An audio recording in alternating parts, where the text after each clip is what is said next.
Friday and we've got legs to hit today. But before we head to the gym, I just want to talk to you a little bit about the changes that I've done with my supplementation. I've now started to incorporate BCAAs, my branched chain amino acids. So I'm going to start taking around 5 grams in the morning, before workout, post-workout, and just before I go to bed. The reason being now, as my body is starting to lean up, it might start to get a little bit catabolic, so I need to counteract and be anti-catabolic, and BCAAs are just that. Another thing that I'll change is that I'll go from 2 scoops of Vitargo post-workout down to 1 scoop now, but it's still enough just to replenish my glycogen stores, and it allows me to recover after my workout. But anyway, let's head to the gym and hit legs.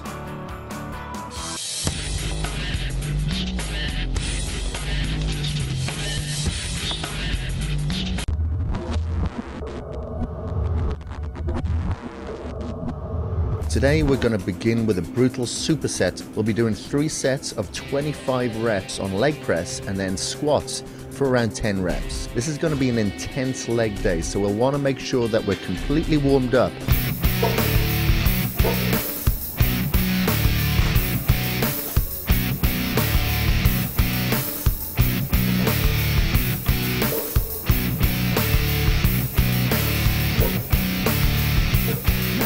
Now we're going into our heavy workout sets, so I want to make sure that I'm mentally prepared.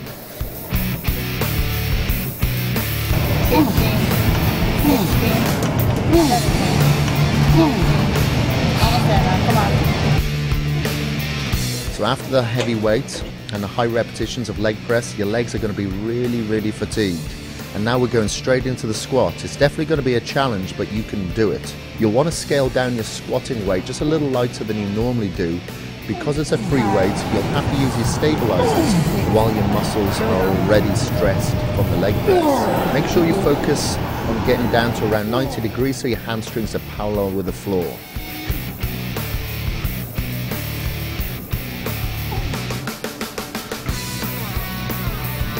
That's only the end of our first combination, and I'm already feeling it. And we've got another superset up right away.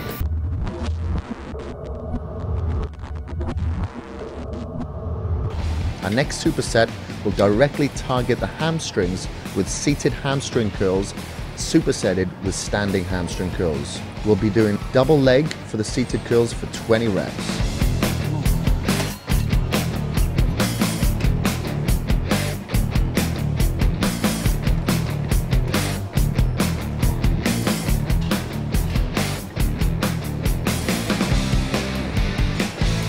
As you can see with a single hamstring curl, I go quite strict, pause at the top, and then about halfway through, as I'm reaching failure, I'll knock out 10 real fast reps.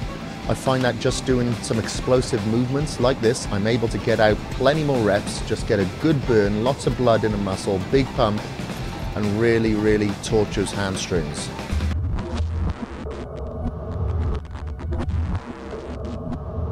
Next up will be hack squat, where we'll be targeting the quads again in a high rep range. We'll do 3 sets of around 20 to 30 repetitions. The hack squat really targets the front portion of the quad. This works the vastus lateralis and the vastus medialis, which are the heads of the quad muscles that are closest to the kneecaps. When these muscles are accentuated, it gives the appearance of a well-developed quadricep muscle, exactly what we want.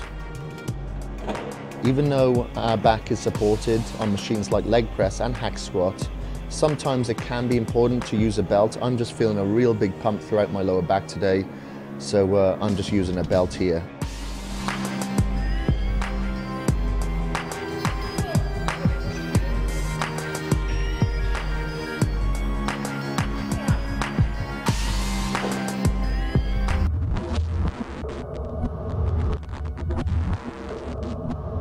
Our last exercise will be unilateral leg extensions, which means we'll be working one leg at a time to really focus on the growth and development of that specific quad.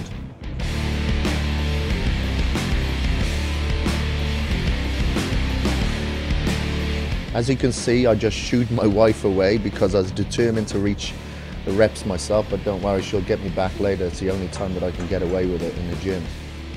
We'll be doing 3 sets in a reverse pyramid structure, So we're going to start off with 20 reps on each leg, then immediately go on to 10 reps for each leg, and then 5 reps for the last set, just keeping the weight on the same weight as we used for the first set.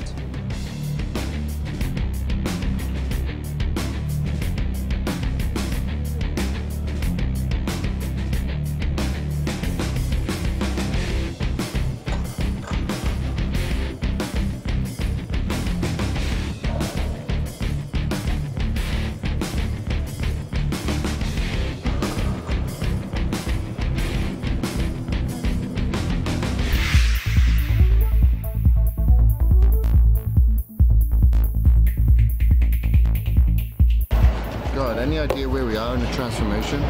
Okay, we're about halfway through the transformation. We came in and we trained on the 3rd day in a row. The reason being, felt good, felt strong, had energy, so I thought I might as well take advantage of it and train that 3rd day as opposed to taking the day off. So that's good because I get Saturday off tomorrow, but I still got to do my cardio and get in my meals. But today was a real good leg workout. I know I'm going to be tired tomorrow and I'll need that day of rest. So strength felt good. You know, we stacked the leg press as far as we could without putting them on top of the sled. Did a good weight there. We moved on to hack squats and went relatively heavy on there today because my knees were feeling okay. So I think we went up to about 6 plates, but the weight is irrelevant. It doesn't matter. You use whatever takes you to failure. Don't try to do the weights that I'm doing or anything like that. That's just what takes me to failure, and it feels good for me to push myself in that way. So as long as you're getting a failure at around the sort of repetition range that I'm working within, you're going to get your results regardless of the weights that you're putting on, because your muscles have no idea the amount of poundage that's on the stack. So we did straight sets there, and then that was around 20-30 reps. And then we moved on to the leg extensions to finish off with. Now you'll notice I did 20 reps on one leg, 20 reps on the other. When I was totally fatigued, I moved immediately back onto the other leg. So we just did unilateral leg extensions today, just to really focus on that squeeze and contraction of the muscle. And so we did 20-20, 10-10, and then 5-5, and that's it, finished, cooked. So now having my post-workout shake, and we're in the gym a little bit early now, so I'll probably wait and have another meal and do cardio a little bit later on this evening. It's a nice day outside, so I think I'll go outside for a walk. I don't think my legs are in any state to go up and down stairs today. But anyway, tomorrow's a rest day. Just go do my cardio, get my meals in, and we'll see you here on Sunday. Tomorrow is going to be a training day. We've got back and biceps. I'll see you tomorrow.